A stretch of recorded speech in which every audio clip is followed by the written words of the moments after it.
There are some games that come along at the perfect time. Maybe it's something personal that you connect to, or maybe it's a global pandemic. Either way, the game is there to sweep you off your feet and catch you. Well, in 2020 we had a perfect storm of these games. Animal Crossing came and gave us a well-needed distraction. Among Us made us hate our friends.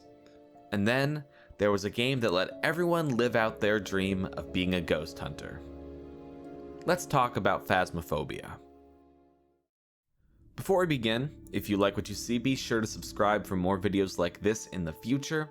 If you want to come hang out with me live, I stream over at twitch.tv/triceratops_junior 3 times a week.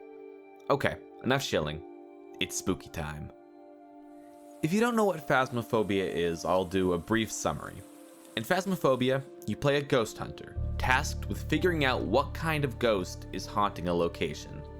Using the tools of the trade, EMF readers, spirit boxes, thermometers, salt, you have to uncover evidence to identify what kind of ghost you're dealing with. And then you leave, because actually handling the ghost is too difficult and it's better left up to the professionals. Oh, and you can bring up to 3 other people with you, just for fun. The game released into early access on September 18th, 2020, just in time for spooky season.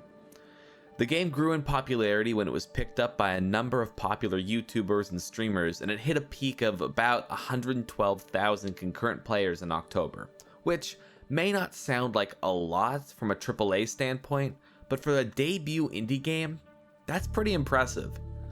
But as you can see if you look at the Google Trends, which I do a fair bit, the game's search popularity has fallen and sort of stuck at around 25 on the interest scale for a while now, but that's not necessarily an uncommon thing. There is, however, a reason to still talk about and play the game, otherwise I wouldn't be making this Let's Talk video. Well, the game is undoubtedly a fun time. Undoubtedly a fun time, especially if you're the kind of person who loves the supernatural in any way. What really makes Phasmophobia so special is the innovations it's brought and the connections it's made. Let me explain. If you didn't know, Phasmophobia was made by one person, D. Nighter. As the game has grown in popularity, more people have joined the team in various aspects, but he was the one there from the start, and honestly, that's just such an impressive feat by itself.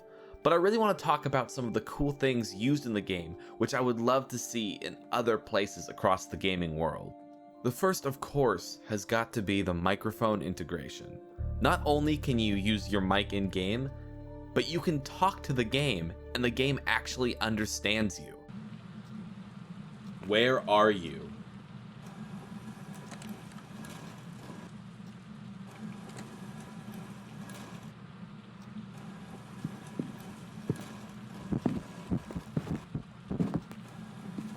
Being able to talk to a Ouija board in a game might seem so mundane, but it's really just so freaking cool. I'm surprised I haven't seen this kind of thing everywhere. And then you look at the amount of depth in the world, the different types of ghosts that have different specialties and abilities that allow players to figure out what they are, even if they're lacking a bit of evidence. It's so mind-boggling to think about in a sense, because it shows the amount of passion and care that went into making this game.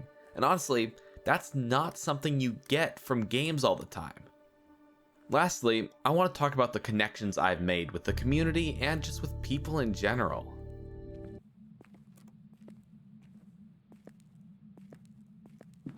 Oh! Among Us has been lauded because it brought so many people together while the world is trying to push us apart. And it did do that, undoubtedly. But I think Phasmophobia did it even better. Where Among Us wants you to turn off your mics and not communicate during the game, Phasmophobia encourages you to talk. Where Among Us wants you to turn on your friends, Phasmophobia wants you to work together. Through Phasmophobia, I've had the chance to meet so many people and made so many new friends. I've never got that chance with Among Us because I kept getting stabbed in the back. Never trust Blue, they're always evil. But that's besides the point. I think the community of ghost hunters really helped to bring people together in this time of separation, and that is an oh so important thing.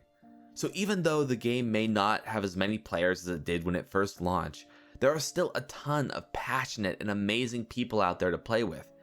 And really, I think that might be the best thing, above even the cool tech shit I talked about. That is why I love Phasmophobia. Thank you for watching my quote-unquote let's talk. I'm thinking about making this a series so I have an excuse to talk about the games I really love, so let me know what you think in the comments, and I'll see you all in a future video. Peace out. I'll catch you on the flip side.